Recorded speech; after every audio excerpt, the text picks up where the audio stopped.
El aroma a canela, tejocote y piloncillo del ponche que hervía a fuego lento en la estufa debería haberme traído el consuelo familiar de las navidades pasadas, pero esa noche solo lograba espesar un silencio que ya era denso y pegajoso. Era Nochebuena. Desde que el primer rayo de sol se había filtrado por la ventana de la cocina, mis manos, manchadas por el pigmento rojo del chile ancho para el mole, se habían movido con una memoria ancestral, casi involuntaria. Preparaba los platillos que Arturo, mi difunto esposo, tanto amaba, como si al cocinarlos pudiera conjurar su presencia risueña y apacible en la cabecera de la mesa, sobre el mantel de lino blanco, tan pulcro que parecía una capa de nieve recién caída y que había planchado 2 veces con esmero casi neurótico. Reposaba la vajilla de porcelana con filos dorados. Era el tesoro de mi madre, una reliquia que solo veía la luz una vez al año. Cada plato un testigo silencioso de décadas de cenas familiares, de risas, de discusiones y de reconciliaciones. Cada detalle, desde los cubiertos atados con un listón rojo hasta los pequeños centros de mesa con piñas de pino y heno, era un acto de amor, un intento desesperado por tejer una noche perfecta que mantuviera unido lo que sentía que se deshilachaba. Las velas que parpadeaban sobre la repisa de la chimenea proyectaban sombras danzantes y juguetonas sobre las fotografías que documentaban nuestras vidas. Allí estaba Mateo en su graduación de arquitecto, abrazándome con esa sonrisa ancha y llena de promesas que aún no conocía la decepción ni la componenda. A su lado, una foto de Nico, mi hijo menor, tan diferente, en su primer partido de fútbol, con las rodillas raspadas y una mirada de fiera determinación. Y en el centro, la foto de mi boda con Arturo, ambos tan jóvenes, con los ojos llenos de un futuro que solo se cumplió a medias, un futuro que la vida se había encargado de editar sin mi permiso. Llegaron a las 8, 1 hora tarde, como era su costumbre, una pequeña pero constante demostración de que su tiempo era más valioso que el mío. El frío de la noche de diciembre pareció entrar con ellos, un frío que no era solo del clima. Mateo, mi primogénito, el niño de mis ojos, me dio un beso en la mejilla que fue apenas un roce, un gesto mecánico y vacío. Sus ojos ya buscaban la pantalla de su teléfono, su verdadero centro de atención. Valeria, su esposa, se deslizó dentro de la casa como una sombra elegante y costosa, envuelta en un perfume tan intenso que parecía desplazar el aroma de mi comida. Llevaba un vestido de seda negro que parecía absorber la luz y la calidez de la habitación. No me besó. Su mirada, afilada como un estilete, me recorrió de arriba abajo, desde mi delantal de flores hasta mis zapatos cómodos, y una minúscula, casi imperceptible sonrisa de desdén se dibujó en sus labios pintados de un rojo agresivo. «¡Feliz Navidad!», suegra dijo, y su voz sonó como el roce de cristales rotos, una cortesía sin alma. La cena comenzó con una tensión que se podía cortar con el cuchillo de la mantequilla. El único sonido era el tintineo de los cubiertos contra la porcelana. Intenté, con el optimismo necio de una madre, encender una conversación. Pregunté por un proyecto importante en la firma de arquitectos de Mateo, por sus planes para el fin de año. Recibí monosílabos, miradas vacías, el tecleo incesante y casi insultante de sus dedos en las pantallas de sus teléfonos. Valeria sorbía su vino tinto, sosteniendo la copa por el tallo con un aire de superioridad, como si estuviera en una cata en un viñedo francés y no en la humilde casa de la mujer que le había dado la vida al hombre con quien compartía su cama. Fue entonces cuando cometí el error. En mi desesperación por llenar el vacío, por encontrar un punto de conexión, por sentirme útil y valorada, dejé que las palabras salieran de mi boca, teñidas de una falsa y patética ligereza, pues este año los gastos han sido un poco altos. Con la inflación y todo eso comencé, intentando sonreír. Tuve que aceptar un par de trabajos de costura extra para poder comprarle sus regalos. Pero una madre hace lo que sea, ¿verdad? Para que a mis hijos no les falte nada. El tenedor de Mateo chocó contra su plato. El sonido fue una explosión en el silencio, un disparo de advertencia. Levantó la vista del teléfono, y en sus ojos vi una irritación tan fría y afilada que me heló la sangre en las venas. pero fue Valeria quien habló. Dejó su copa sobre la mesa con un golpe seco y deliberado. Se inclinó hacia adelante, su perfume caro invadiendo mi espacio, asfixiándome. Su problema no es el dinero, suegra, siseó, y cada palabra era una daga afilada y envenenada. Es que está sola y amargada, y quiere que todos seamos tan miserables como usted. El mundo se detuvo. El parpadeo de las velas se ralentizó, el murmullo del ponche en la estufa enmudeció. Todo se congeló en ese instante de crueldad pura. Miré a Mateo, mi alma suplicando en silencio. Buscaba una defensa, una pizca de lealtad, un recuerdo vago de las miles de noches que velé su fiebre, de los sacrificios que hice sin que él los pidiera. Pero él bajó la mirada. La bajó y estudió el patrón floral de su plato como si contuviera los secretos del universo. Su silencio no fue ausencia de palabras. Fue una elección, fue un grito, fue la traición más ruidosa y devastadora que jamás había escuchado. Sentí como algo dentro de mí, un hilo viejo y resistente que había tejido durante más de 30 años con amor incondicional y sacrificio silencioso, se rompía con un chasquido inaudible pero definitivo. Me levanté de la mesa. Mis movimientos fueron lentos, deliberados, como los de una anciana, aunque el dolor que sentía no era de los huesos, sino del alma. No dije nada, no había nada que decir. Caminé hacia la cocina, sintiendo sus miradas clavadas en mi espalda, una de indiferencia, la otra de desprecio. Apoyé las manos en el fregadero, y el frío del acero inoxidable subió por mis brazos, un frío que no lograba apagar el fuego que me quemaba por dentro. Mi reflejo en la ventana oscura me devolvió la imagen de una mujer que no reconocía, una extraña con los ojos vacíos y la boca entreabierta por el shock. Mi mirada se desvió hacia el bloque de cuchillos sobre la encimera. El cuchillo del chef, grande, afilado y brillante, parecía llamarme, susurrándome soluciones rápidas y sangrientas. Por un instante, una fantasía oscura y violenta cruzó mi mente. Pero entonces mis manos, esas manos que habían cosido vestidos de novia, que habían remendado rodillas de pantalones infantiles, que habían acunado a mis hijos cuando eran inocentes, se cerraron en un puño tan apretado que las uñas se me clavaron en las palmas. No, esta guerra no se pelearía con acero, se pelearía con hilos más finos, más fuertes e invisibles. Y yo, Isadora Morales, era una maestra tejedora. Ibson estaba a punto de empezar a cortar. De pie en la cocina, con el eco de las palabras de Valeria rebotando en los azulejos como fragmentos de vidrio, mis manos se sentían extrañamente vacías, inútiles. Las miré bajo la cruda luz del foco, nudillos, engrosados por una artritis incipiente, piel surcada de líneas finas como un mapa de mi vida, con sus ríos de trabajo y sus valles de preocupación. Eran las mismas manos que, décadas atrás, se deslizaban con una pericia casi musical sobre sedas, encajes y organzas, transformando simples trozos de tela en vehículos para los sueños de otras mujeres. Cerré los ojos, y el olor a mole y a traición fue reemplazado por el aroma limpio y esperanzador de la tela nueva.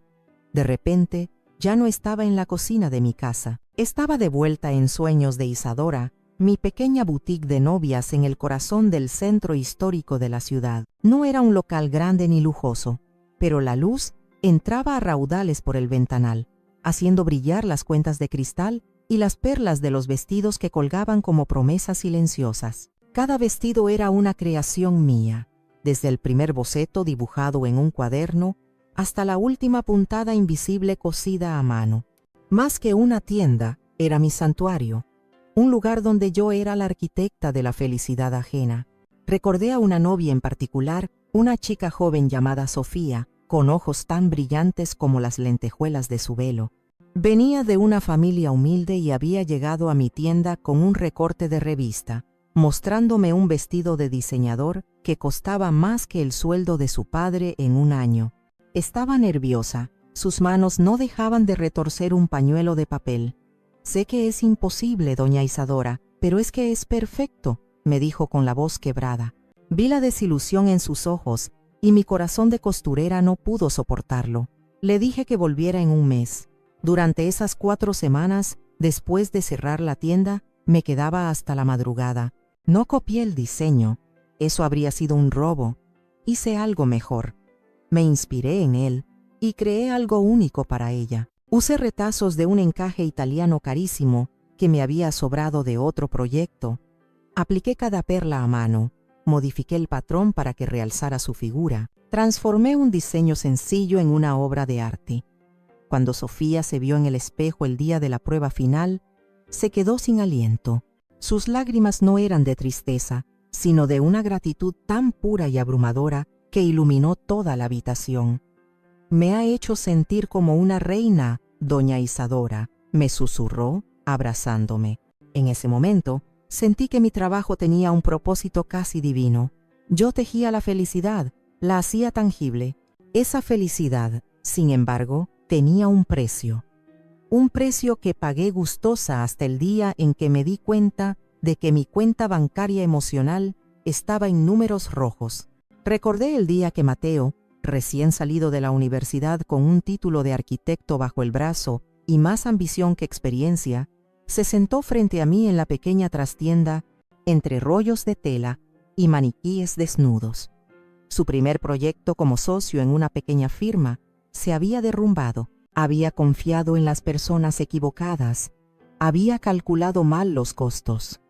Estaba devastado y, peor aún, endeudado hasta el cuello. Sus ojos, los mismos ojos grandes y expresivos que tenía de niño cuando se caía y se raspaba las rodillas, se llenaron de lágrimas de hombre. «Lo he perdido todo», mamá dijo, con la voz rota por la vergüenza.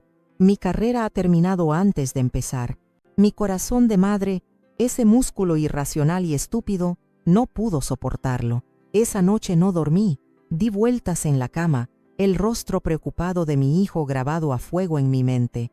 A la mañana siguiente, sin consultarlo con nadie, tomé una decisión.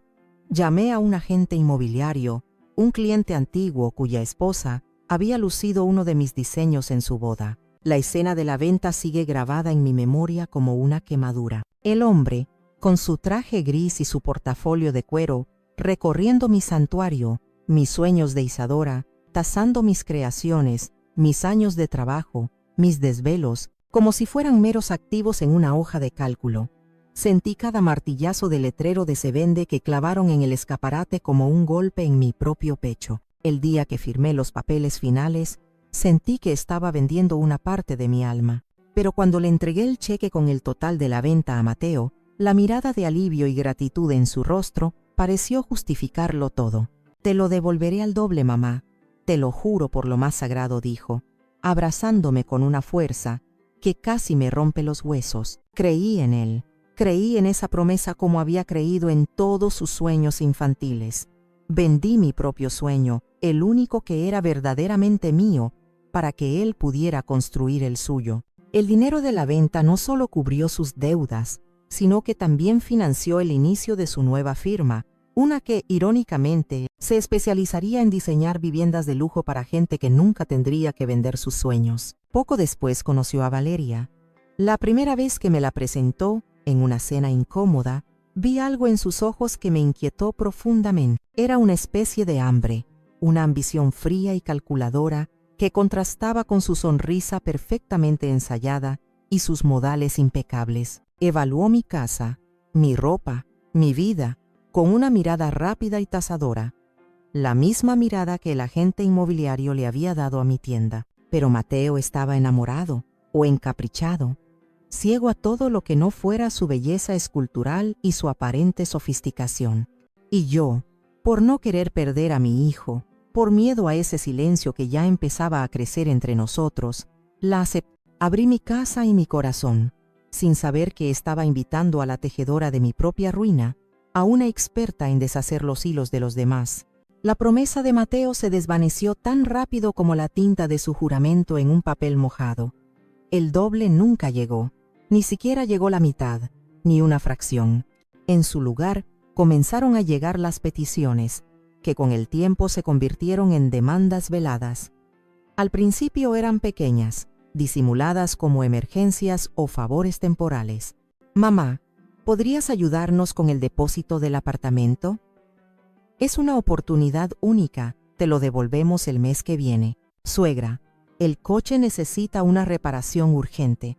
Es una locura lo que cobran los mecánicos hoy en día. El mes que viene se convertía en el siguiente, y luego en un silencio conveniente, un olvido selectivo que yo no me atrevía a romper. Pronto, las peticiones escalaron.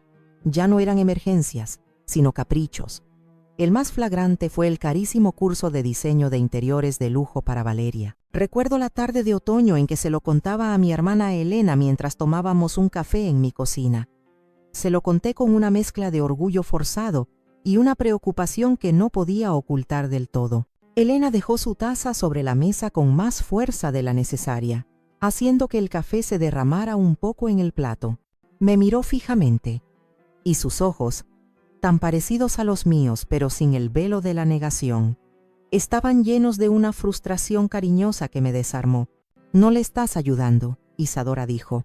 Su voz era suave pero firme, como el acero envuelto en terciopelo. «Le estás enseñando a tomar sin preguntar. Le estás dando el mensaje de que su trabajo, el de Mateo, no es suficiente para sus lujos, pero el tuyo, el de tus ahorros, sí lo es. Esa mujer lo está desangrando, y tú se lo permites. ¿No te das cuenta?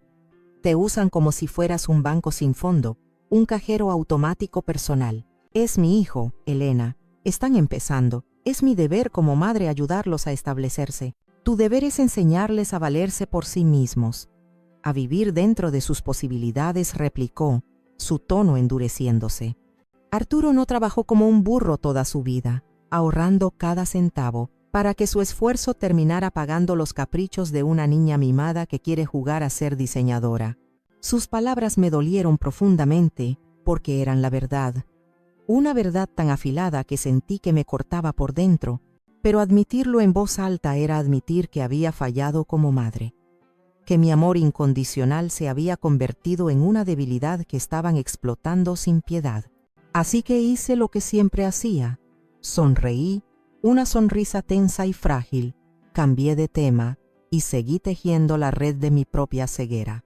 Ese mismo año, cancelé las vacaciones a la playa que planeaba con Elena, unas vacaciones que llevábamos posponiendo por años, porque tuve que usar ese dinero para pagar el límite de la tarjeta de crédito de Valeria, que había llegado al tope después de un viaje de inspiración a Cancún. Comencé a usar el mismo abrigo durante 5 inviernos seguidos, remendando el forro yo misma, mientras ella se paseaba con bolsos de diseñador que costaban más que mi pensión mensual. Dejé de comprarme libros, mi único vicio, para que ellos pudieran cenar en restaurantes de moda. Pero no era una tonta, era una madre, que es una forma mucho más complicada y dolorosa de la ceguera. Sin embargo, una parte de mí, la parte pragmática y fuerte que Arturo había conocido y fomentado, sabía que el amor no podía ser un cheque en blanco. Después de su muerte, mientras ordenaba sus papeles con el corazón roto, encontré la carpeta del fondo de inversión. No era algo de lo que él hablara mucho, siempre fue discreto con el dinero, pero en una ocasión me había dicho, con su seriedad habitual: «Esto es para ti, Isa, para tu tranquilidad, para que nunca, jamás, dependas de nadie». Al principio, la carpeta de cuero me intimidaba. Estaba llena de cifras, porcentajes, gráficos y términos que sonaban a un idioma extranjero. Pero la advertencia de Elena resonaba en mi cabeza como una campana de alarma. Así que, por las noches, cuando la casa estaba en silencio y mis hijos creían que yo veía telenovelas o rezaba el rosario, me convertía en otra persona. Me sentaba en la mesa de la cocina con mi vieja computadora portátil y me sumergía en un mundo que me era completamente ajeno. Me inscribí en cursos en línea de finanzas para principiantes. Vi tutoriales en YouTube hasta la madrugada, tomando notas en un cuaderno. Leí artículos de revistas económicas, libros sobre inversión.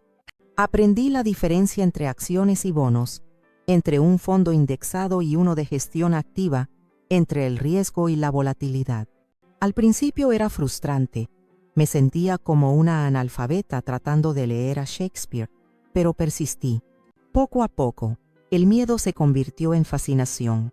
Descubrí que tenía una mente para los números, una paciencia para el análisis que había perfeccionado durante años de seguir patrones de costura complejos y descifrar instrucciones de diseño. Empecé a gestionar activamente ese portafolio que Arturo me había dejado. Tomé decisiones pequeñas, cautelosas al principio, luego más audaces a medida que mi confianza crecía. Diversifiqué, reinvertí las ganancias, vendí en el momento justo y compré cuando el mercado estaba bajo. El fondo comenzó a crecer, silenciosamente, como un jardín secreto que solo yo conocía y cuidaba. Era mi red de seguridad, mi poder oculto. Mientras les daba dinero para sus vidas de lujo, sabiendo en mi fuero interno que nunca lo recuperaría, una parte de mí se sentía en control. Era una extraña y agotadora dualidad. La madre abnegada y generosa de día, la astuta y reservada inversora de noche. Les dejaba creer que yo era una viejecita ingenua que no entendía el valor del dinero, una reliquia de otra época que no sabía cómo funcionaba el mundo moderno. Era una elección consciente. Mantener esa fachada era el precio que creía que tenía que pagar por mantener la paz, por tenerlo cerca, por evitar su indiferencia. No sabía que estaba en realidad financiando con mi sacrificio la construcción del arma que usarían para intentar destruirme. Los días que siguieron a esa desastrosa Nochebuena fueron de un silencio denso y pesado, un silencio que gritaba abandono. La casa, despojada de la falsa alegría de las luces y el árbol, se sentía más grande, más vacía. No llamaron, ni un mensaje de texto, ni una disculpa forzada. Era como si yo, junto con los restos de la cena y el mantel manchado de vino, hubiera sido desechada, olvidada. Una parte de mí, la parte masoquista y programada de la madre, sentía el dolor punzante de la indiferencia.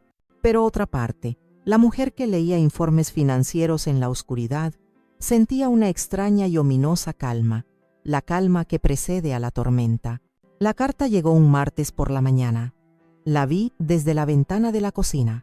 El cartero, un joven amable que siempre me saludaba con una sonrisa, la deslizó en el buzón junto con una pila de publicidad y facturas. No la reconocí al principio. Era un sobre grande, de un color manila impersonal, con el logo impreso en azul de uno de los bancos más grandes y prestigiosos del país. Un banco con el que yo no tenía ninguna relación. Mi primera idea fue que sería otra oferta engañosa de tarjeta de crédito, una de esas que prometen el mundo y te atan con intereses leoninos. La dejé sobre la mesa de la entrada sin darle la más mínima importancia y me preparé una taza de té. Fue más tarde, mientras estaba sentada en el sillón de Arturo, intentando leer, que mis ojos se posaron de nuevo en ella. Había algo en el peso del papel, en la tipografía oficial y austera, que me inquietó. Un presentimiento helado, como una corriente de aire bajo una puerta mal cerrada, me recorrió la espalda. Dejé el libro a un lado y, con una sensación de fatalidad que no podía explicar, la abrí. Mis manos comenzaron a temblar mientras leía. Las palabras eran un jeroglífico legal, frío y amenazante, pero algunas destacaban con una claridad brutal, saltando de la página para abofetearme. Aviso de ejecución hipotecaria, incumplimiento de pago, propiedad en riesgo, y luego la cifra. Una cifra con tantos ceros que mi mente se negó a procesarla al principio. Una cifra que me hizo sentir que el suelo se abría bajo mis pies. 10 millones de pesos. El pánico fue una ola helada y sucia que me ahogó, dejándome sin aire. Esto tenía que ser un error monumental, una estafa. Habían robado mi correspondencia, habían confundido mi dirección con la de otra Isadora Morales. Aferrándome a esa posibilidad, marqué el número de teléfono que venía impreso en la carta, mis dedos torpes y temblorosos, fallando varias veces al pulsar las teclas. La voz al otro lado de la línea era impersonal, aburrida, la voz de alguien que recita el mismo guión 100 veces al día. Le expliqué, con la voz entrecortada por la angustia, que debía haber un terrible error. Señora Morales, según nuestros registros, el préstamo hipotecario a su nombre presenta un atraso de 3 meses en sus pagos. Pero yo no he solicitado ningún préstamo. Jamás, casi grité, mi voz subiendo una octava por la histeria. Hubo una pausa. Pude oír el tecleo rápido de un ordenador, un sonido que se me antojó siniestro. El préstamo fue aprobado hace 6 meses, señora. La propiedad garante es un penthouse en la zona de Polanco. Polanco. El aire se me escapó de los pulmones en un silbido. El nombre del barrio más exclusivo y caro de la ciudad resonó en mi cabeza como una sentencia. Valeria. Al día siguiente, me vestí con mi mejor ropa, como si fuera una batalla, y me presenté en la sucursal principal del banco. Era un edificio imponente, de cristal y acero, diseñado para hacerte sentir pequeño e insignificante. Después de una larga y humillante espera en un sillón de cuero incómodo, un gerente de traje impecable y sonrisa ensayada me recibió en su oficina de paredes de cristal como un pez en una pecera. Le expliqué mi situación, intentando mantener la compostura. Él escuchaba con una paciencia condescendiente, asintiendo con la cabeza, como si estuviera tratando con una anciana senil y confundida. Señora Morales, entiendo su confusión, pero los procedimientos del banco son muy estrictos y se siguieron al pie de la letra, dijo, abriendo una gruesa carpeta sobre su escritorio. Aquí tenemos toda la documentación. Me deslizó los papeles por la mesa. Eran copias de mi identificación, comprobantes de domicilio, estados de cuenta de una cuenta que yo nunca había abierto. Y luego, la solicitud del préstamo. En la última página, debajo de la cifra astronómica, estaba mi firma. O, más bien, una falsificación tan perfecta, tan precisa, que por un momento aterrador dudé de mi propia memoria. Había replicado la ligera inclinación de mi I, la curva exacta de mi M, era la firma de alguien que me había observado, que había tenido acceso a mis documentos personales, los mismos que guardaba con celo en el viejo escritorio de Arturo. La sangre se me fue del rostro. El gerente debió notar mi palidez, porque su sonrisa se tensó un poco. Como puede ver, todo está en orden. La firma fue verificada por nuestros expertos. Esa no es mi firma, susurré, pero mi voz sonó débil, lejana, como si viniera de otro cuerpo. La ley asume que sí lo es, respondió él, cerrando la carpeta con un aire de finalidad que me cerró la garganta. Le sugiero que se ponga al corriente con los pagos para evitar el proceso judicial. Que tenga un buen día. Salí de esa oficina sintiéndome violada de una forma que nunca había imaginado. No solo habían usado mi nombre, habían profanado mi identidad, mi historia, la firma que representaba mi palabra y mi honor. La traición ya no era solo emocional, era un crimen frío, calculado y cruel. Mientras caminaba por las calles concurridas de la ciudad, la gente a mi alrededor se movía con prisa, ajena a la ruina que se cernía sobre mí. Pero en medio del pánico y la desesperación, una nueva emoción comenzó a surgir desde las profundidades de mi ser. Era una rabia fría, cristalina, tan pura y afilada como un trozo de hielo. La mujer que había llorado por una palabra cruel había muerto en esa oficina. En su lugar estaba naciendo una acreedora, y su primera deuda estaba a punto de ser cobrada. Parte 5. La confesión del cobarde. Aproximadamente 1120 palabras. Esa tarde, la casa no se sentía como un hogar. Se había transformado en una sala de espera, en el escenario de un juicio inminente. El aire estaba cargado de una electricidad silenciosa. No llamé a Mateo para gritarle o acusarle. Eso habría sido darle el placer de verme descontrolada. Mi voz por teléfono fue de una calma antinatural, una calma que debió haberle helado la sangre en las venas. Mateo, necesito que vengas a la casa. Ahora mismo. Es importante. No hubo preguntas ni excusas sobre el trabajo. Solo un voy para allá ahogado. La voz de un hombre que sabe que ha sido descubierto. Mientras esperaba, no me moví. Me senté en el viejo sillón de orejas de Arturo, el lugar desde donde él solía observar el mundo con una sabiduría tranquila y una paciencia infinita. Sobre la mesita de centro de madera oscura, coloqué un solo objeto, la carta del banco. No la abrí. El sobre manila, con su logo azul corporativo, era suficiente. Era la única prueba que necesitaba, la bomba de tiempo que estaba a punto de detonar en el centro de la vida falsa y ostentosa que creían haber construido. Me quedé allí, inmóvil, respirando lenta y profundamente, reuniendo cada gramo de fuerza, cada ápice de la rabia fría que me recorría. Llegó en menos de media hora, una velocidad que delataba su pánico. Su rostro estaba pálido, ceroso bajo la luz de la tarde. Sus ojos, normalmente tan seguros de sí mismos, se movían con nerviosismo por la habitación, evitando los míos, evitando el sobre la mesa. Vio la carta y supo exactamente lo que era.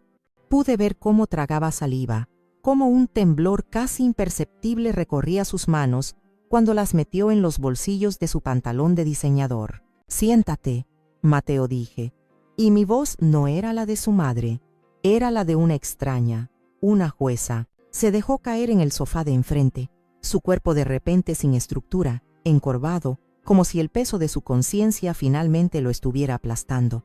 Señalé la carta con un gesto de la cabeza. No necesitaba decir más. «Explícamelo». Abrió la boca, pero no salieron palabras, solo un sonido ahogado, un balbuceo. La cerró. Lo intentó de nuevo, buscando una mentira, una excusa, una salida. «Mamá, no es lo que parece, es un malentendido». «Ah, ¿no?», repliqué, y una de mis cejas se arqueó con un sarcasmo gélido que nunca antes había usado, porque a mí me parece que alguien usó mi nombre, mi identidad, para pedir un préstamo de 10 millones de pesos. Me parece que alguien falsificó mi firma en un documento legal. Me parece que mi único patrimonio real, esta casa que tu padre y yo construimos con nuestras manos y nuestros ahorros, está a punto de ser embargada por un banco con el que nunca he tenido tratos.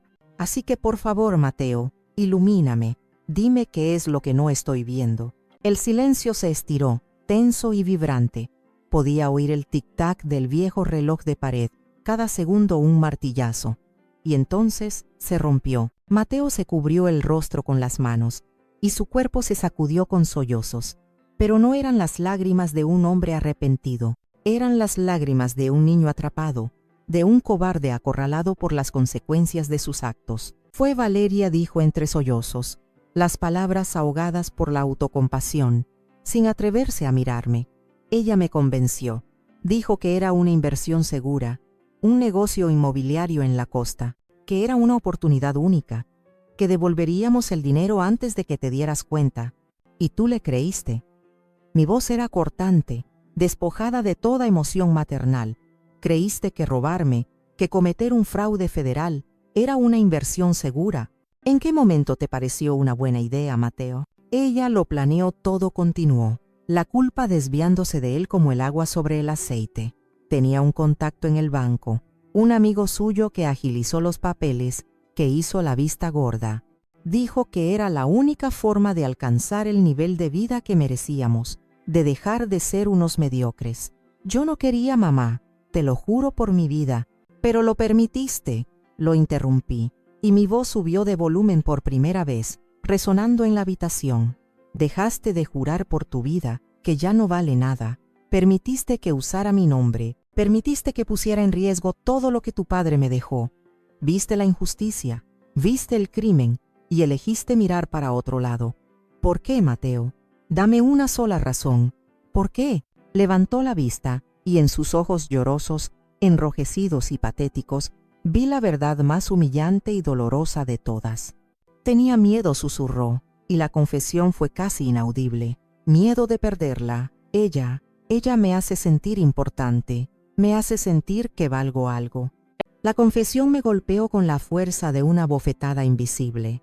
No era amor, nunca lo fue. Era una transacción, un pacto miserable. Él le daba acceso a mi seguridad financiera, a mi nombre limpio, a mi historia, y ella le daba una pátina de éxito, de validación, de importancia. Y yo, la madre, la matriarca, era simplemente el recurso a explotar, la mina de la que extraían su falsa felicidad, el daño colateral en su patético acuerdo. En un último acto de desesperación, se arrodilló frente a mí, aferrándose a mis piernas como cuando era un niño y tenía pesadillas. «Por favor, mamá, no la denuncies», suplicó, su rostro bañado en lágrimas y mocos, una imagen grotesca. «Arruinarás nuestras vidas. Piensa en tu nieto, en el futuro». Mencionó a un nieto que no existía, un futuro hipotético para manipular mi presente. En ese instante, el último vestigio de la madre protectora y ciega se desvaneció, consumido por un fuego helado. Lo miré, arrodillado a mis pies, y ya no vi a mi hijo. Vi a un hombre débil, a un parásito, a un extraño que había elegido a una estafadora por encima de su propia madre. Con una fuerza que no sabía que poseía, me puse de pie, obligándolo a soltarme.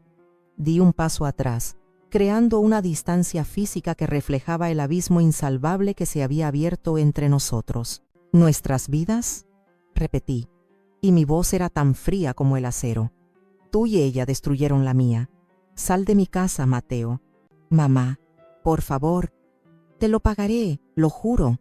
«Fuera», grité, y la palabra resonó en cada rincón de la casa, una onda expansiva que barrió con los fantasmas de la mujer que solía ser. Se levantó, tropezando, y salió por la puerta sin mirar atrás. Lo escuché arrancar su coche de lujo, el coche que probablemente yo había ayudado a pagar, y alejarse a toda velocidad, el sonido del motor un chillido de cobardía. Me quedé sola en medio de la sala, en el epicentro del terremoto que había devastado mi vida, pero ya no temblaba. El suelo bajo mis pies se sentía, por primera vez en mucho, mucho tiempo, sólido y firme. A la mañana siguiente, el sol se filtraba por las ventanas, pero no traía calidez, solo una luz cruda que exponía el polvo en los muebles y el desorden en mi alma. La rabia de ayer se había asentado en mi estómago como una piedra fría y pesada. Ya no era rabia, era determinación. No llamé a mi hermana Elena. No quería su compasión y su predecible «te lo dije». En este momento, no necesitaba un consuelo, necesitaba un aliado. Y solo había un hombre en quien podía confiar para una tarea como esta. El despacho del licenciado Ramiro era un refugio del mundo moderno, un anacronismo en medio del caos de la ciudad. Olía a libros viejos encuadernados en piel, a madera de caoba pulida y a café recién hecho. Don Ramiro, como yo le decía con un respeto que rayaba en la veneración, había sido el mejor amigo de Arturo desde la infancia y el albacea de su testamento. Era un hombre de la vieja escuela, con un código de honor que ya no se encontraba fácilmente en el mundo. Su rostro, surcado de arrugas sabias, se ensombreció mientras yo le relataba, con una calma que me sorprendió a mí misma, la cronología metódica y cruel de la traición. Escuchó en silencio, reclinado en su imponente sillón de cuero, asintiendo de vez en cuando, sus dedos de uñas impecables entrelazados sobre un escritorio despejado. No me interrumpió ni una sola vez. Dejó que el veneno saliera, que la historia se contara en mis propios términos. Cuando terminé se quedó pensativo por un largo momento, mirando por la ventana hacia el ajetreo de la calle, como si buscara las palabras adecuadas en las nubes grises de la ciudad. Arturo siempre se preocupó por esto, dijo finalmente, su voz grave y profunda llenando el silencio del despacho.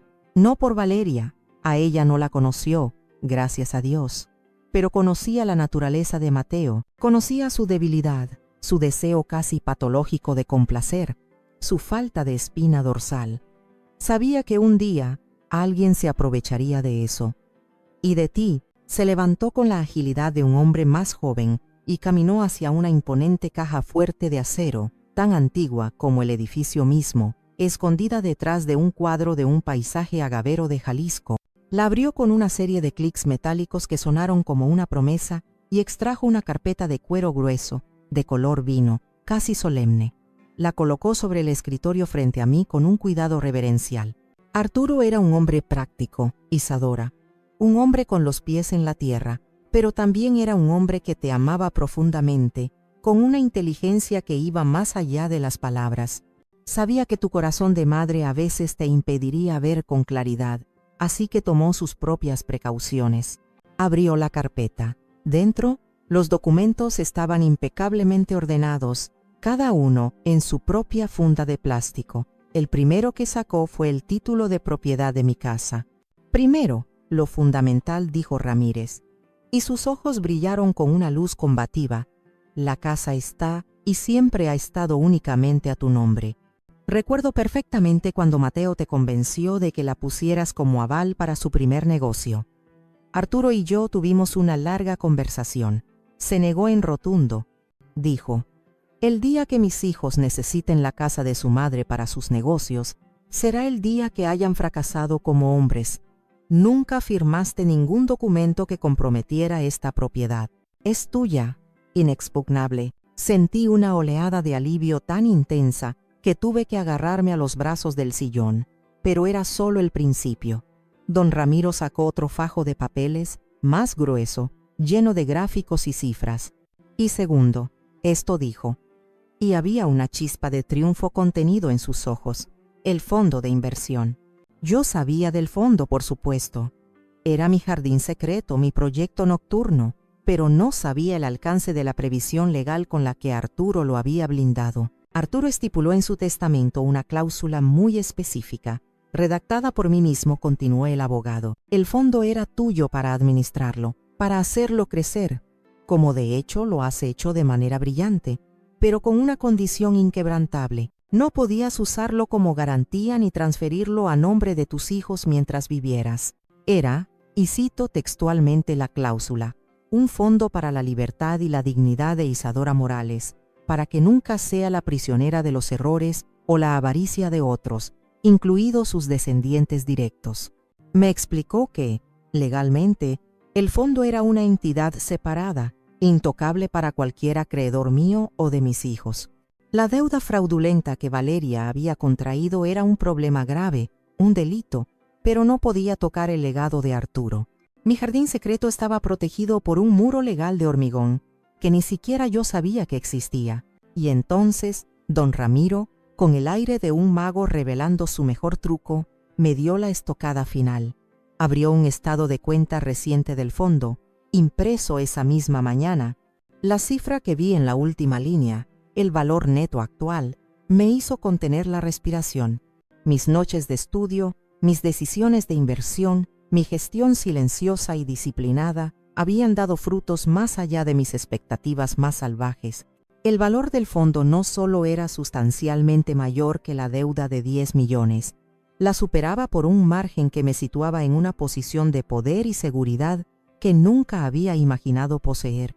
Miré al licenciado Ramírez, mis ojos probablemente abiertos como platos, mi boca seca. Él sonrió por primera vez desde que había llegado, una sonrisa genuina y afectuosa que suavizó su rostro severo. Arturo siempre supo que eras la fuerte, Isadora.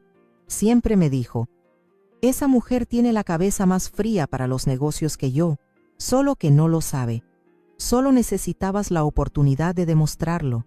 Esto dijo, golpeando suavemente la carpeta de cuero: no es solo dinero, es tu libertad. Es la prueba de que tu marido te conocía mejor que nadie.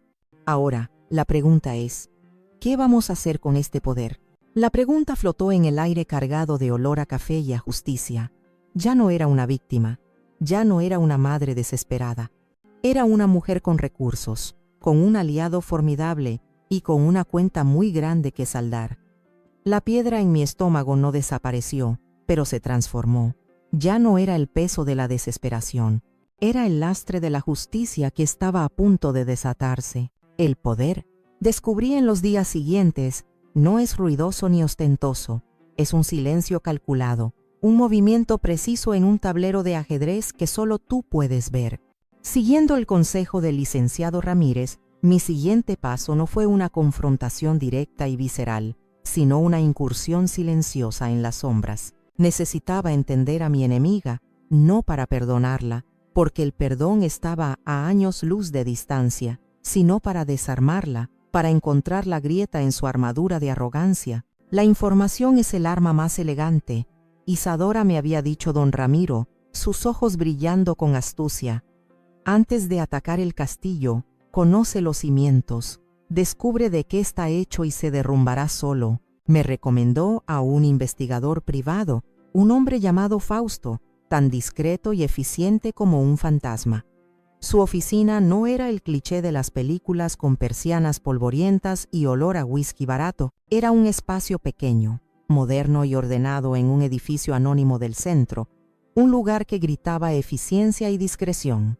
Fausto no era un tipo rudo con gabardina, era un hombre de mediana edad con gafas de montura fina y aspecto de contable, alguien que pasaría desapercibido en cualquier multitud. Su habilidad, me explicó Ramírez, no era la fuerza, sino la paciencia y un talento casi sobrenatural para encontrar agujas en los pajares digitales y burocráticos.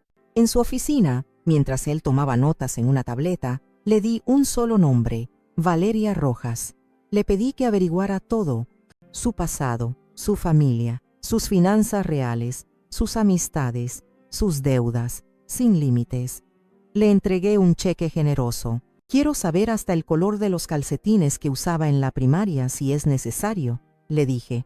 Y la frialdad de mi propia voz me sorprendió. Mientras Fausto trabajaba, yo me dediqué a mi propia investigación, una más arqueológica y emocional.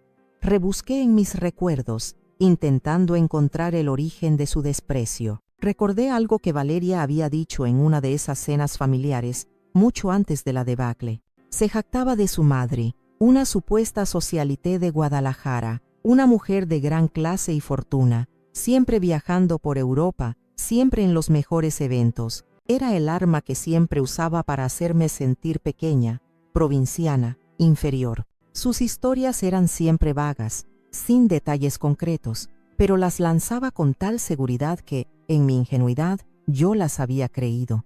Una semana después, Fausto me llamó. «Tengo el informe», dijo simplemente. Fui a su oficina. Me entregó un sobre delgado sin adornos. Dentro, un informe conciso pero absolutamente devastador. Página tras página, la fachada de Valeria se desmoronaba como un castillo de arena golpeado por la marea. Su madre no era una socialité. Era una vendedora con 30 años de servicio en una tienda departamental de Guadalajara, a punto de jubilarse con una pensión modesta. Su padre había abandonado a la familia cuando Valeria era una niña, dejando tras de sí una estela de deudas y promesas rotas. Vivían en un modesto apartamento alquilado en una colonia de clase trabajadora. No había fortuna, no había clase, no había viajes a Europa, solo había apariencias, una vida entera construida sobre la aspiración y la mentira. Pero el detalle más revelador, el que me hizo entender la raíz profunda y amarga de su veneno, estaba en la última página. Fausto, meticuloso hasta el extremo, había adjuntado un recorte escaneado de un anuario escolar de la secundaria de Valeria. En él había una foto de una adolescente desgarbada, con un acné severo y un vestido brillante y barato que claramente no era de su talla. Alguien, con la crueldad sin filtros de la adolescencia, había escrito a mano junto a la foto, con una flecha apuntando a ella, la gata con vestido prestado. Cerré la carpeta. No sentí triunfo, no sentí alegría, sentí una profunda y triste claridad. Toda la arrogancia de Valeria, su obsesión por las marcas de lujo, su desprecio por mis tradiciones y mi mole casero, no era más que el grito desesperado y furioso de esa adolescente humillada. Estaba tratando de enterrar su pasado bajo una montaña de cosas que no podía permitirse, y me odiaba porque yo representaba todo lo que ella despreciaba de sí misma: la autenticidad, la vida sin pretensiones, la dignidad que no necesita etiquetas de precios. Me odiaba porque yo no necesitaba demostrarle nada a nadie. Su ataque, el fraude, la crueldad, no había sido solo por avaricia. Había sido una venganza contra su propio reflejo, una forma de destruir en mí lo que no podía aceptar en ella. Entenderlo no disminuía la gravedad de su crimen, pero lo despojaba de su poder sobre mí. Ya no era una batalla personal entre suegra y nuera. Era el triste y patético espectáculo de un alma envenenada por la inseguridad.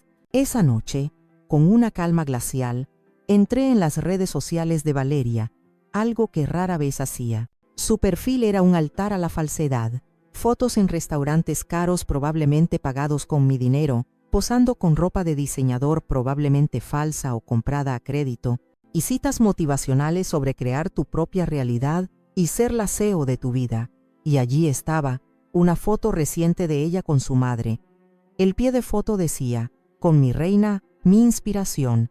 La elegancia se hereda, no se compra. Miré la foto de las dos mujeres, sonriendo forzadamente a la cámara, tratando de proyectar una opulencia que el informe de Fausto había demostrado ser una farsa. Y entonces hice algo que el licenciado Ramírez habría llamado un movimiento estratégico brillante. Con mi propia cuenta, esa que casi nunca usaba, le di me gusta a la foto. Y luego escribí un simple comentario, solo 3 palabras que eran a la vez inocentes y letales. ¡Qué mujer tan auténtica! No era un insulto, no era una acusación, era una bomba de tiempo semántica. Para Valeria, que vivía en un estado de terror constante a que su castillo de naipes se derrumbara, esas 3 palabras serían más ruidosas que cualquier grito. Sabría que yo sabía. La duda, como una gota de veneno, comenzaría a extenderse por sus venas. El primer hilo de su red de mentiras acababa de ser cortado. Y yo, la vieja costurera, sostenía las tijeras. Parte 8. El escenario está listo. Aproximadamente 1130 palabras. Las siguientes 2 semanas fueron un ejercicio de paciencia y precisión, como enhebrar una aguja muy fina con un hilo muy delicado. Mientras Valeria seguramente se consumía en la paranoia de mi comentario, revisando cada una de sus mentiras, preguntándose cuánto sabía yo exactamente, yo, junto al licenciado Ramírez, preparaba el escenario para el acto final. La justicia, como un buen traje, requiere una confección meticulosa, donde cada costura, cada pliegue, tiene un propósito. No podemos permitir que esto se convierta en un drama familiar de gritos y lágrimas en la sala de tu casa. Isadora me aconsejó don Ramiro durante una de nuestras reuniones estratégicas en su despacho. Eso es lo que ella querrá. Un caos emocional donde pueda manipular a Mateo y hacerse la víctima. Esto debe manejarse en un terreno neutral, un lugar donde las emociones se sometan a los hechos. Mi despacho será nuestro teatro de operaciones. Enviamos la citación. No era una petición amable, no era una invitación a tomar café, era una orden legal, un documento oficial con sellos y un lenguaje intimidante que redactó el propio Ramírez. El asunto: reunión urgente de conciliación y aclaración patrimonial. La fecha se fijó para un viernes a las 5 de la tarde, una hora deliberadamente cruel que aseguraba que tendrían todo el fin de semana para rumiar su derrota, sin la distracción del trabajo. La citación fue enviada por un notificador oficial, no solo a la oficina de Mateo, sino también a su domicilio, asegurándonos de que ambos la recibieran. Una copia fue enviada también a mi hermana Elena, a quien llamé personalmente para pedirle que estuviera presente como mi testigo y sobre todo como mi apoyo moral. «Ya era hora», hermana, me dijo Elena, y en su voz no había reproche, solo un alivio inmenso y una furia contenida. «Estaré allí. No me lo perdería por nada del mundo. Quiero verle la cara a esa víbora cuando se dé cuenta con quién se metió». Los días previos a la reunión, sentí una calma que no había experimentado en años. El miedo y la angustia habían sido reemplazados por un propósito claro y afilado. No se trataba de venganza. La venganza es una emoción caliente, desordenada, que te consume a ti tanto como a tu objetivo. Lo que yo sentía era frío, ordenado, como poner cada pieza de un patrón sobre la tela antes de empezar a cortar. Se trataba de restablecer el orden natural de las cosas, de reclamar mi nombre, mi honor y mi paz. La mañana del viernes de la reunión no me desperté con ansiedad, sino con una energía renovada, casi eléctrica. No desayuné. En su lugar fui a mi viejo cuarto de costura, un lugar que había evitado durante meses porque me recordaba a los sueños que había sacrificado por ellos. El polvo cubría ligeramente las superficies, pero la habitación todavía olía a mí, a hilos, a tiza de sastre y a posibilidades. De un perchero en el fondo, protegido por una funda de plástico, saqué una pieza de lino de color marfil, una tela de una calidad excepcional que había comprado años atrás en un viaje a Italia con Arturo, guardándola para una ocasión especial que nunca llegó. Hasta ahora, durante todo el día, el único sonido en mi casa fue el zumbido rítmico y constante de mi vieja máquina de coser Singer. No estaba cosiendo una prenda, estaba forjando mi armadura. Cada puntada era precisa, cada costura era perfecta.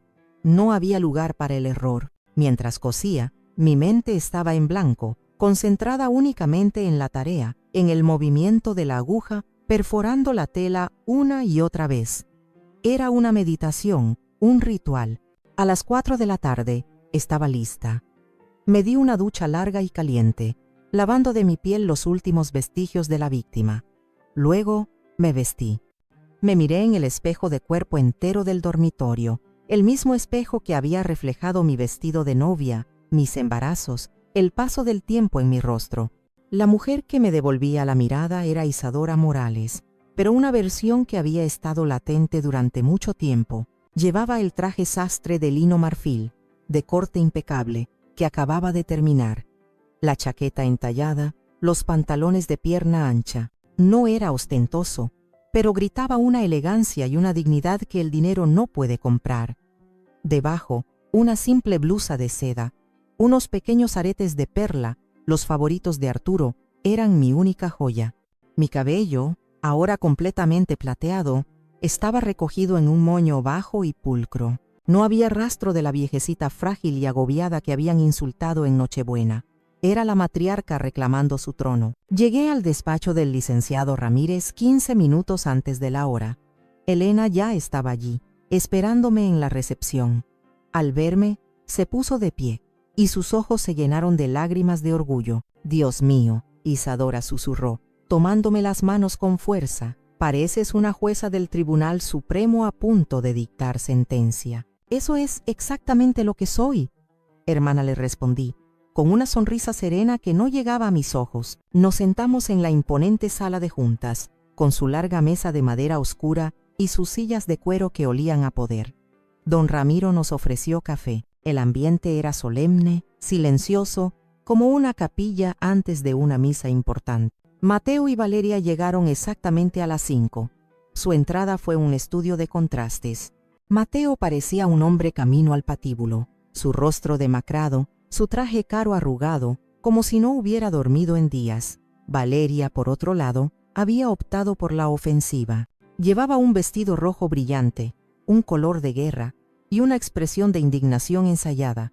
Entró como si fuera la víctima, la nuera injustamente acusada, lista para dar un espectáculo de lágrimas y acusaciones. No me miraron.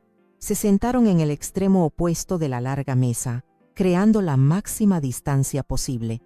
El licenciado Ramírez se sentó a la cabecera, entre los dos bandos, como un árbitro en un duelo. Yo permanecí en silencio, mis manos tranquilamente entrelazadas sobre la mesa. No tenía que decir nada. El escenario estaba listo. Las luces estaban encendidas. Era hora de que comenzara la función. Parte 9. Cae el telón.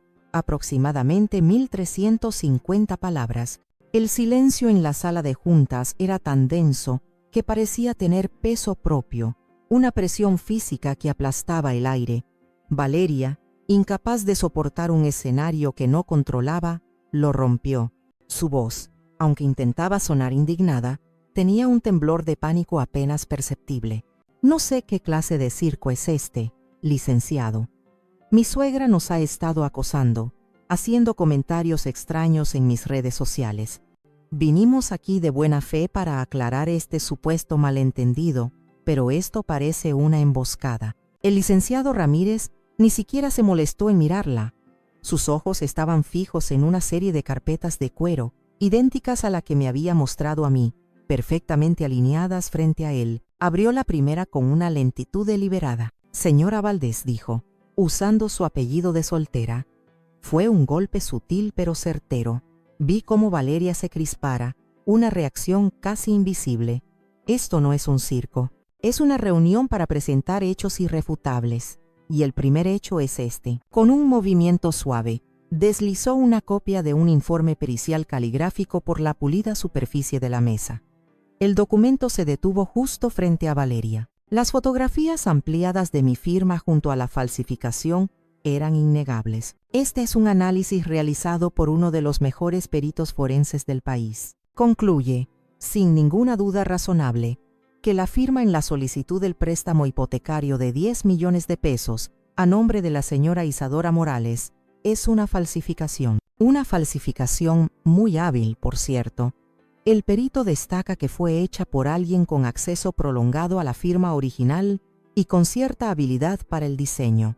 ¿Le suena familiar? Valeria palideció. El color rojo de su vestido hacía que su rostro pareciera aún más blanco, como la cera de una vela. Eso es ridículo. Ella lo firmó. Probablemente no se acuerda. Su memoria ya no es lo que era, tartamudeó, lanzándome una mirada cargada de veneno. Ahí es donde entra. El segundo hecho, continuó don Ramiro, imperturbable, abriendo la segunda carpeta. Tenemos una declaración jurada y grabada en video del gerente de la sucursal bancaria donde se tramitó el préstamo. Inicialmente, como era de esperar, negó cualquier irregularidad. Sin embargo, después de que nuestro investigador privado descubriera ciertas transferencias de dinero muy generosas desde una cuenta offshore de usted, señora Valdés, a la suya, su memoria mejoró notablemente. Ha confesado con lujo de detalles haber agilizado el proceso y haber pasado por alto los protocolos de verificación a cambio de una comisión sustancial. El fraude bancario, como seguramente sabe, se castiga con hasta 15 años de prisión, y la complicidad también. El aire pareció salir de los pulmones de Valeria en un silbido. Miró a Mateo, sus ojos desorbitados por el pánico, buscando ayuda, un salvavidas. Pero Mateo estaba petrificado, su mirada fija en la superficie de la mesa, como si pudiera hundirse a través de ella y desaparecer. Estaba completamente solo. Tercer hecho, anunció el abogado, y su voz era un martillo que golpeaba clavo tras clavo sobre el ataúd de sus mentiras. La casa familiar de la señora Morales. Abrió una tercera carpeta, que contenía una copia del título de propiedad, la cláusula específica del testamento de Arturo y una tasación reciente. Como pueden ver, la propiedad pertenece en su totalidad y sin gravámenes a mi clienta. Nunca ha estado a nombre de su hijo, ni ha sido parte de ninguna sociedad conyugal. Dado que ustedes han estado viviendo allí sin pagar alquiler durante los últimos 5 años, en una propiedad que excede con mucho sus posibilidades, mi clienta podría, si quisiera, demandarlos por el pago retroactivo de la renta, que ascendería a una cifra considerable. Pero ha decidido ser generosa. Hizo una pausa dramática, permitiendo que la palabra generosa colgara en el aire, cargada de una ironía tan afilada como el bisturí de un cirujano. La casa se ha puesto a la venta esta mañana. El letrero ya debe estar en el jardín. Tienen 30 días naturales para desalojarla. Ni un día más. No puedes hacer eso, gritó Mateo, levantando la vista por primera vez, su rostro una máscara de incredulidad y desesperación. Es nuestro hogar. Ahí crecí. Fue la primera vez que yo hablé en toda la reunión. Mi voz salió tranquila, clara, sin un atisbo de la emoción que me quemaba por dentro. No, Mateo, era mi hogar, el hogar que tu padre y yo construimos. Yo solo les permití vivir en él, y ese permiso acaba de ser revocado. El golpe final, el definitivo, llegó con la cuarta y última carpeta. Era la más gruesa de todas. Y finalmente dijo don Ramiro, su tono volviéndose aún más grave, el asunto del dinero. Mi clienta, con una paciencia y una meticulosidad dignas de admiración, ha recopilado un estado de cuenta detallado de cada peso que les ha transferido en los últimos 10 años. Colegiaturas, pagos de coches, tarjetas de crédito, viajes, cenas, préstamos que nunca fueron devueltos. Todo está aquí, con fechas y conceptos. Deslizó la hoja de cálculo por la mesa. Eran varias páginas, una larga y deprimente lista de cifras que culminaba en una suma total asombrosa. Una cifra que representaba mi vida entera de ahorros y sacrificios. La deuda fraudulenta de 10 millones de pesos será liquidada con una parte de los fondos de la venta de la casa. El resto del dinero de la venta se destinará a reembolsar a mi clienta una pequeña fracción de esta cantidad que ustedes le deben moralmente. No recuperará todo lo que invirtió en ustedes, por supuesto. Consideren el resto un regalo de despedida, el último que recibirán. Fue entonces cuando Valeria se rompió. La fachada de víctima sofisticada se hizo añicos, revelando a la adolescente furiosa y acorralada de la foto del anuario. «¡Vieja arpía!», chilló, poniéndose de pie de un salto, su rostro contorsionado por el odio. «Siempre nos has odiado, siempre has estado celosa de mí, de mi juventud, de mi éxito, del amor que Mateo me tiene. Haces esto para destruirnos». Mateo, finalmente viendo el monstruo que había alimentado, la miró con un horror que le heló las facciones. «Valeria, por favor cállate», susurró, pero su voz era un hilo, pero ella no podía parar. Era un torrente de veneno, excusas y acusaciones. En medio de su histeria, me levanté lentamente. Alicé la chaqueta de mi traje de lino, mi armadura. Toda la atención de la sala se centró en mí.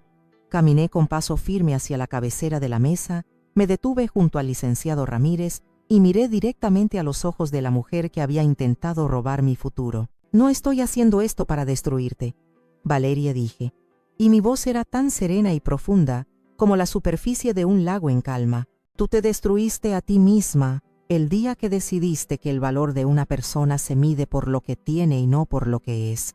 Yo no te odio. Para odiar a alguien, primero tiene que importarte, y tú, simplemente, ya no me interesas». Y luego me giré hacia mi hijo, el hombre que había sido el centro de mi universo, mi sol y mis estrellas. «Y tú, Mateo, espero que algún día, en la soledad de tus noches, aprendas que la lealtad no es una carga, es un honor, y tú has fallado en ese honor de la forma más miserable posible». Sin más, me di la vuelta. Elena se levantó y se puso a mi lado, su mano encontrando la mía en un gesto de apoyo incondicional. «Se acabó», dije, «no a ellos, sino al aire, a los fantasmas de mi pasado, a la mujer sumisa que había dejado atrás». Caminamos hacia la puerta. Detrás de nosotros, el silencio que dejamos era más devastador que cualquier grito. No miré atrás. La función había terminado. Y yo, por primera vez en mi vida, era la única dueña del guión, del escenario y del telón. Las consecuencias de esa reunión llegaron a mí no como una tormenta, sino como un eco lejano, como noticias de un país extranjero que ya no me concernía. No busqué información, pero el mundo, y sobre todo mi hermana Elena, tiene una forma de hacértela llegar. Me enteré de que el matrimonio de Valeria y Mateo se había desintegrado bajo el peso de la ruina y el resentimiento mutuo. El divorcio, me contó Elena, fue rápido y amargo, una guerra de acusaciones donde cada uno culpaba al otro de su caída. Valeria, enfrentada a la posibilidad real de un proceso penal por fraude, desapareció. El licenciado Ramírez, como un último acto de piedad que yo no pedí pero que él consideró prudente, había negociado un acuerdo. Si ella renunciaba a cualquier reclamación futura y se esfumaba, él no presentaría los cargos. Ella aceptó. Algunos decían que se había ido a Estados Unidos con un nuevo amante, otros que había vuelto a su ciudad natal en Guadalajara, despojada de todo su falso glamour, a vivir con su madre en el modesto apartamento del que tanto renegaba. La verdad no me importaba. Su capítulo en mi vida estaba cerrado con 7 llaves. Mateo, por su parte, tuvo que enfrentarse a la cruda realidad por primera vez en su vida adulta. Sin el colchón financiero de su madre, ni la ambición desmedida de su esposa para impulsarlo, se vio obligado a alquilar un pequeño apartamento en una colonia gris y a aceptar un trabajo como dibujante en una constructora, un puesto muy por debajo de sus antiguas aspiraciones de ser un arquitecto estrella. Estaba por fin viviendo dentro de sus posibilidades una lección que le había costado todo. Mientras sus vidas se desmoronaban, la mía comenzaba a florecer de una manera que nunca había previsto. Con el dinero de la venta de la casa y una parte del fondo de inversión de Arturo, no compré un penthouse de lujo ni un coche deportivo. No viajé por el mundo en cruceros de primera clase. Hice algo mucho más radical, mucho más yo. Compré una pequeña casa en la costa de Oaxaca, en un pueblo de pescadores donde el tiempo se medía por las mareas y el sonido de las olas era la única banda sonora. La casa era modesta, con paredes blancas que necesitaban una mano de pintura y un jardín descuidado donde las bugambillas salvajes luchaban por sobrevivir. Pero tenía un ventanal inmenso en la sala que miraba directamente al mar, y una luz dorada y suave lo inundaba todo por las tardes. Y lo más importante, tenía un cuarto grande y luminoso que daba al jardín, un espacio que era perfecto para mi propósito. Pasé los siguientes meses en un estado de feliz y agotadora actividad. Pinté las paredes de colores cálidos, amarillo solar, azul turquesa, coral. Llené el jardín de flores, de hierbas aromáticas, de árboles frutales. Aprendí los nombres de mis vecinos, gente sencilla y amable que me saludaba con una sonrisa genuina. Pero mi mayor proyecto fue transformar esa habitación luminosa. Compré varias máquinas de coser, de las antiguas y de las modernas. Instalé mesas de corte, maniquíes de diferentes tallas, estanterías que llené de hilos de todos los colores del arco iris. Lentamente, la habitación se convirtió en un taller, una versión más luminosa, más libre y más esperanzada de mi antigua boutique. Una vez que todo estuvo listo, con la ayuda de un carpintero local, puse un pequeño letrero de madera tallada en la puerta. Casa Taller Isadora. Costura y creatividad. No era un negocio. No quería volver a depender del dinero de otros. Ofrecí clases de costura gratuitas a las mujeres jóvenes del pueblo, muchas de ellas sin recursos, sin estudios, pero con un talento innato en sus manos y un deseo ardiente de aprender un oficio. Al principio venían con timidez, con desconfianza, inseguras, pero mi paciencia, la misma que había malgastado durante años con mi familia, y mi pasión por mi oficio, eran contagiosas. Les enseñé a tomar medidas, a cortar patrones, a dominar el zumbido rítmico de la máquina de coser, pero les enseñé más que eso. Les enseñé que la costura no era solo un trabajo manual, sino una forma de expresión, una manera de crear belleza y confianza con sus propias manos. Les enseñé que la dignidad se puede coser puntada a puntada, ver sus rostros iluminarse cuando terminaban su primera prenda, un vestido sencillo, una blusa, un delantal. Me trajo una alegría más profunda y real que cualquier cheque que hubiera firmado para mis hijos. No estaba dando dinero, estaba compartiendo un legado. Estaba dando herramientas, no limosnas. Estaba transformando el dolor de mi pasado en una oportunidad para el futuro de otras. Una tarde, mientras una de mis alumnas más jóvenes, una chica de 16 años llamada Luna, de ojos grandes y manos hábiles, se probaba un vestido que había diseñado y cosido ella misma para su fiesta de graduación, se miró en el espejo de cuerpo entero con una maravilla que me recordó a la novia de mi antigua boutique, a Sofía. Doña Isadora dijo, sus ojos brillando mientras daba una vuelta, la falda del vestido ondeando a su alrededor, me siento poderosa. Sonreí, una sonrisa genuina que me llegó hasta los ojos. Era la misma palabra que yo había sentido. El poder no venía del dinero en el banco ni de la capacidad de destruir a otros. El verdadero poder venía de la capacidad de crear, de construir, de levantarse de las cenizas y usar esas mismas cenizas para abonar un nuevo jardín. Mi casa taller no era solo un lugar de hilos y telas, era una fábrica de dignidad. Y cada puntada, cada patrón, cada sonrisa de mis alumnas era un acto de redención. Mi propia y hermosa redención. Pasó casi un año de mareas altas y bajas, de amaneceres sobre el océano que pintaban el cielo de colores imposibles y del sonido constante y tranquilizador de las máquinas de coser en mi taller. Me había acostumbrado a la paz, a una vida definida por mis propios ritmos y no por las crisis fabricadas por otros. Había aprendido a distinguir el canto de las diferentes aves marinas, a predecir la lluvia por el color del cielo y la dirección del viento, a disfrutar de mi propia compañía sin sentir el aguijón de la soledad. Mi vida era sencilla pero plena. Por las mañanas caminaba por la playa, recogiendo conchas y dejando que el agua salada me besara los pies. Por las tardes, mi casa se llenaba con las risas y las conversaciones de mis alumnas. Por las noches leía, escuchaba música o simplemente me sentaba en el porche mirando las estrellas, sintiéndome una pequeña pero significativa parte del universo. Por eso, cuando vi su figura de pie frente a la puerta de mi casa una tarde de martes, mi primera reacción fue de incredulidad, como si estuviera viendo un fantasma a plena luz del día.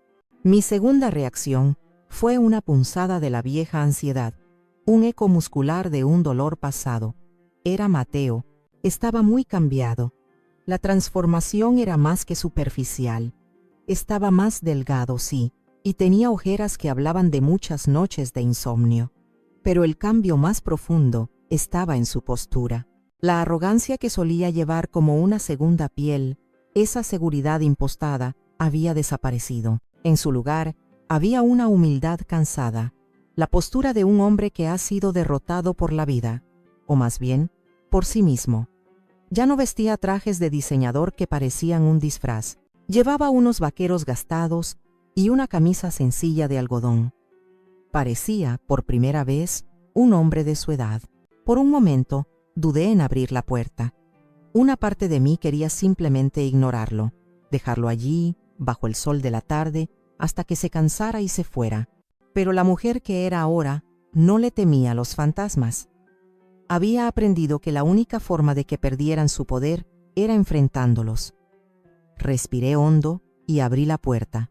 «Hola», mamá dijo, y su voz era apenas un susurro, rasposa, como si no la hubiera usado en mucho tiempo. «Mateo», respondí, y mi tono fue deliberadamente neutral, cortés, el tono que usarías con un conocido, no con el hijo que llevaste en tu vientre. No lo invité a pasar. Se quedó en el umbral, sus manos retorciéndose, sin saber qué hacer con ellas. Sus ojos recorrieron mi casa, mi jardín ahora floreciente y cuidado, como si estuviera viendo un país extranjero, un lugar del que solo había oído hablar. «Yo solo quería ver cómo estabas», dijo, sus ojos finalmente encontrando los míos por un segundo antes de desviarse hacia el suelo. «Estoy bien», repliqué, y era la verdad más simple y profunda que podía ofrecer. No había necesidad de añadir más. Mi paz, mi casa, mi taller, todo hablaba por mí. El silencio se instaló entre nosotros, un silencio incómodo, lleno de todo lo que no se había dicho, de años de decepciones y traiciones. Finalmente, él levantó la vista y me miró directamente a los ojos. Y por primera vez, vi un arrepentimiento genuino en ellos, no la autocompasión patética de su última visita. «Lo siento», dijo, y la palabra pareció costarle un esfuerzo físico inmenso, como si la estuviera arrancando de sus entrañas. «Lo siento por todo, por el dinero, por la casa, pero sobre todo, mamá, lo siento por no haberte defendido, por haber sido un cobarde, por haber permitido que ella te hablara así. No hay un solo día que no piense en ello, en tu cara esa noche». Esperó mi respuesta, su cuerpo tenso, preparado para el rechazo. El viejo yo, la madre de antes, la que estaba programada para perdonar, se habría abalanzado a abrazarlo, a decirle que todo estaba olvidado, que podíamos volver a ser una familia, pero esa mujer ya no existía. Había muerto en la sala de juntas del licenciado Ramírez. «Acepto tus disculpas», Mateo, dije lentamente, eligiendo cada palabra con el cuidado de una costurera seleccionando el hilo perfecto. «El perdón es un regalo que me doy a mí misma, no a ti. Es la única forma de liberarme del veneno del rencor y poder vivir en paz». El rostro de Mateo se iluminó con una pizca de esperanza, una luz frágil en medio de la oscuridad de sus ojos. «Entonces, pero aceptar tus disculpas no significa olvidar», lo interrumpí suavemente, pero con una firmeza inquebrantable. «Lo que pasó nos cambió para siempre. Me cambió a mí. Te amo como mi hijo, porque ese amor, por desgracia, es una condición del corazón que no se puede operar, pero ya no puedo ser tu salvavidas. La mujer que pagaba tus errores y limpiaba tus desastres ya no vive aquí. Ahora te toca aprender a nadar solo». Pude ver la lucha en su rostro, la esperanza infantil chocando contra la dura y adulta realidad de mis palabras. Pero después de un largo momento, asintió. Entendió que la relación que habíamos tenido, esa dinámica tóxica de sacrificio y demanda, estaba rota para siempre, y que si queríamos construir algo nuevo, tenía que ser sobre cimientos completamente diferentes, cimientos de respeto, de distancia y de responsabilidad. «Lo entiendo», dijo, su voz más firme, «y estoy orgulloso de ti, mamá, de esto». Hizo un gesto hacia el taller, de donde provenía el sonido alegre de las risas de mis alumnas. Esa confesión, tan inesperada, me conmovió de una forma que no esperaba. Sin decir nada, fui a la cocina y volví con una taza de café recién hecho. Se la ofrecí. Gracias, dijo, tomándola con manos que temblaban ligeramente. Bebió el café en silencio, de pie en mi porche, mirando al mar. No hubo más palabras. No eran necesarias. Cuando terminó, me devolvió la taza vacía. Me dio una última mirada cargada de una tristeza infinita y de un respeto recién nacido y se fue. Lo vi caminar por el sendero de mi jardín, un hombre solitario enfrentándose a las consecuencias de sus propias decisiones. No sentí el deseo de llamarlo, de detenerlo. Cerré la puerta suavemente y volví a mi vida, a mi paz, al sonido de mi propia y bien ganada libertad. El eco del pasado había llegado, pero ya no tenía el poder de perturbar mi presente. La tarde caía sobre el Pacífico, tiñendo el cielo con pinceladas de naranja, rosa y púrpura. El calor del día se disipaba, dejando paso a una brisa fresca que olía a sal, a tierra mojada y al perfume dulce de los jazmines de mi jardín. Sentada en mi taller, con el gran ventanal abierto de par en par, podía escuchar la melodía rítmica e incesante de las olas rompiendo en la orilla. Era una canción de cuna constante, una promesa de que el mundo seguía girando, indiferente a los dramas humanos, siempre renovándose. Mis alumnas ya se habían ido, dejando tras de sí un desorden creativo y feliz de retazos de tela, hilos de colores y el eco de sus conversaciones y risas. Sobre mi mesa de trabajo, bajo la luz cálida de una lámpara de brazo, descansaba mi última creación. No era un vestido para una novia, ni un traje para un cliente. Era un simple edredón, un proyecto personal que había estado haciendo en mis ratos libres, un patchwork de cientos de pequeños trozos de tela, cada uno con una historia, cada uno un fantasma de mi pasado. Había fragmentos de los vestidos de mi infancia que mi madre me había cosido, un trozo del primer traje de fútbol de Nico, un retal de la seda de mi vestido de novia, todavía cremoso después de tantos años. Incluso había un pequeño cuadrado del lino marfil de mi armadura, el traje que había usado en el despacho del abogado. Era un mapa de mi vida, con sus alegrías y sus cicatrices, con sus colores brillantes y sus tonos oscuros, todo cosido junto, no para olvidar, sino para integrar, para crear algo nuevo, cálido y hermoso a partir de los pedazos. Pasé mis dedos sobre las diferentes texturas, la suavidad del terciopelo, la aspereza del lino, la frescura del algodón. Cada puntada había sido un acto de memoria, cada nudo un punto final a un capítulo. Ya no había dolor en esos recuerdos, solo la sabiduría tranquila que viene de haber sobrevivido a la tormenta y haber aprendido a navegar en aguas turbulentas. Pensé en Arturo, en su amor práctico, silencioso y previsor. Me había dejado dinero, sí, pero su verdadero legado era algo mucho más valioso, algo que no se podía medir en pesos. Me había enseñado, con su confianza inquebrantable en mí, a invertir en mí misma. Me había dado las herramientas para construir mi propia fortaleza, sabiendo quizás que un día la necesitaría más que nunca. El zumbido de mi máquina de coser, que antes era una herramienta para cumplir los sueños de otros, era ahora el latido de mi nueva vida.